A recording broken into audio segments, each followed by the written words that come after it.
joining us on Talking with Tatum. My pleasure, Judge. Tell us a little bit about yourself, your background, and what prompted you to get involved in government service. So tell us a little bit about Jerry McFarland as a youngster.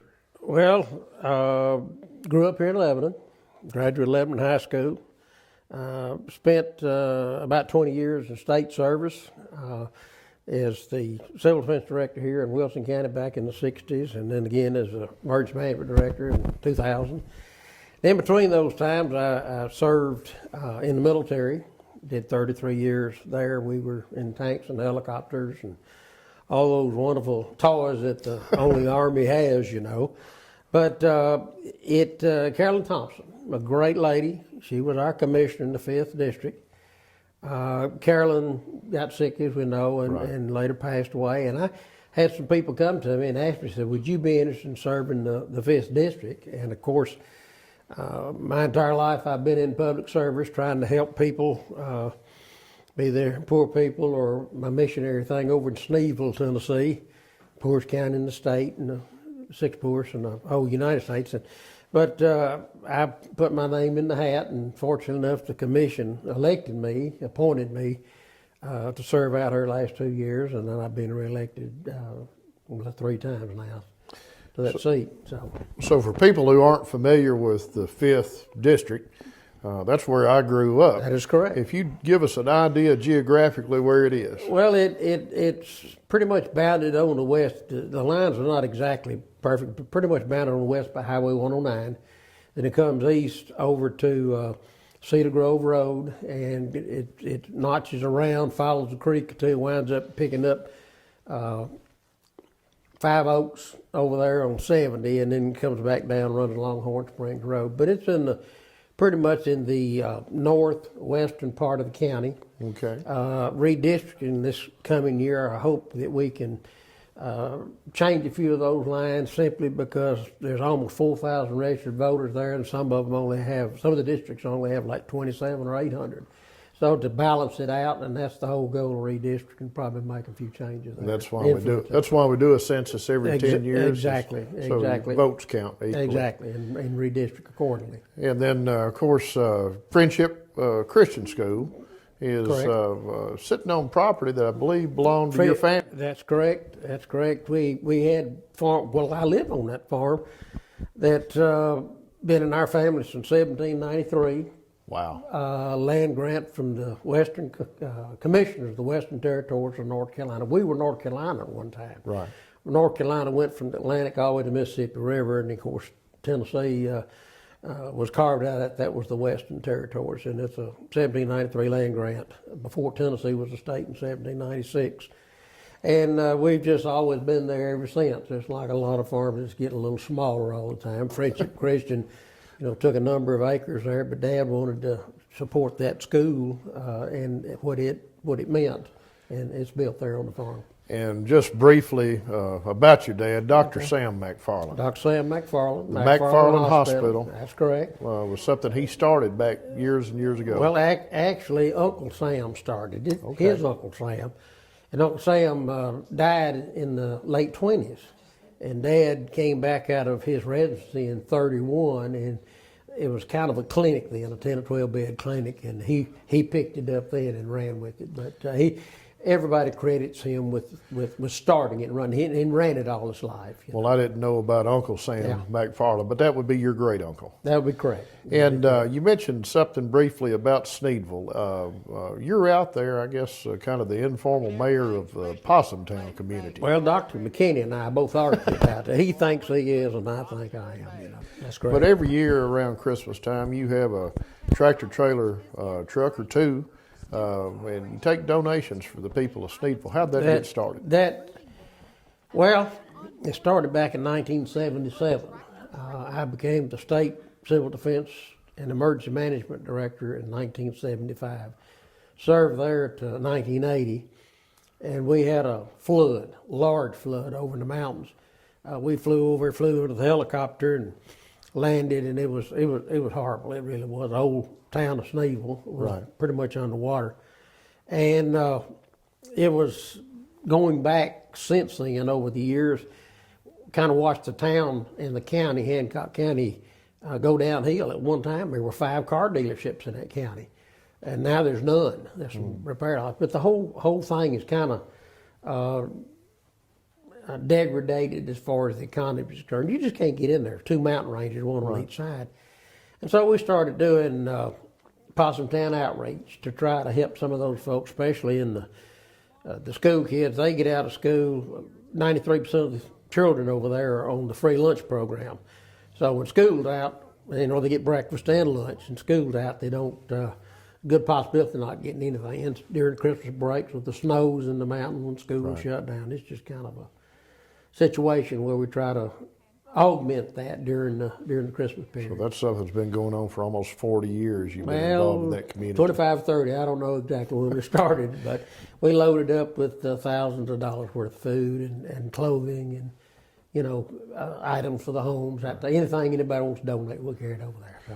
Well, you mentioned that you were appointed to serve out the remaining term of the late Carolyn Thompson. Correct. And she had served a number of terms as commissioner in that district. She had, yes. And you stood for election and then re-election a time or two. Yes, sir. And during your time on the county commission, kind of being a veteran of that organization, Yes, sir. What do you see in the future for the county, or how we're dealing with growth or issues you think that are pressing? Well, that's I guess the magic word or the serious word right now, growth. Growth is good, but it outruns our resources, our infrastructure, roads, schools, the list goes on. Right. It's kind of hard to deal with when resources are not available. I think we're financially in good, solid shape. I think we're in better shape than Nashville is, if anybody watching has kept up with what's going on down there. But at the same time, growth is something that, for example, I'm going down tomorrow into Chad Bernard's district, meeting with him and Tom Shears, our planning director. The anomalies of rain we've had lately that has kind of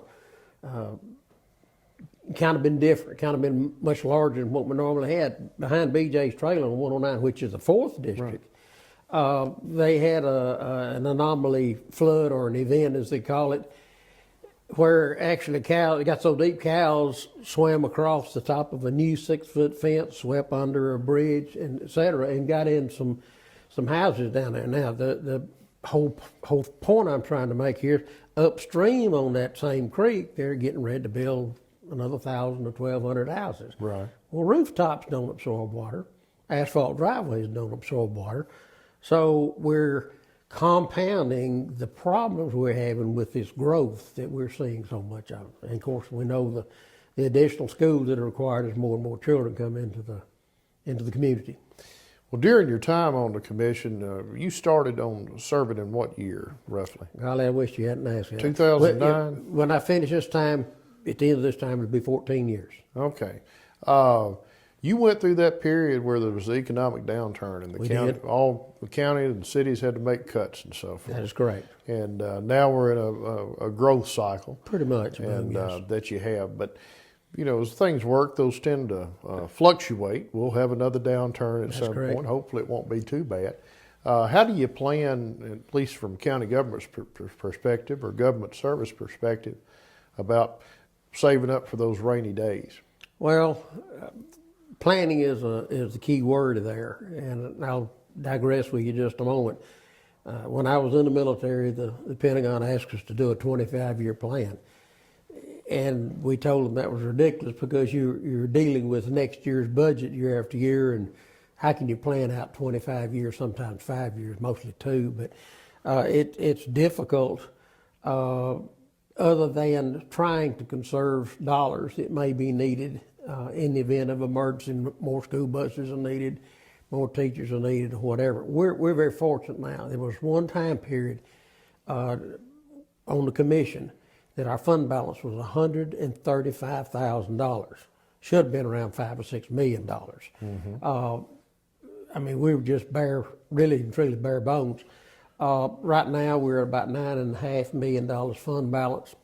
growth money hadn't come in this year. I think we've got like a $6 million floor that we won't spend below. But that financial preparation is what we need to plan towards for any eventuality that may come up within our county. And if you have a major event like a flood situation, That's correct. I know you were sounding the warning whistles on the Wolf Creek Dam That's some correct. years ago. That is correct. That it would be a devastating flood for this area as well as the horrible, Cumberland River Basin. That we're just one event like that away from depleting that fund balance altogether. That is exactly right. Yeah. And you mentioned Wolf Creek. Let me just share this with folks. Most people don't know. If you're on a water system that draws its primary water from the Cumberland River, and you draw 10 glasses of water, 9 of those glasses of water originated at Wolf Creek. Is that right? That is correct. And so it's just amazing how much water is up there, upstream from us. Now it's I think the largest man-made reservoir east of the Mississippi. That's correct. Yes, sir. Okay.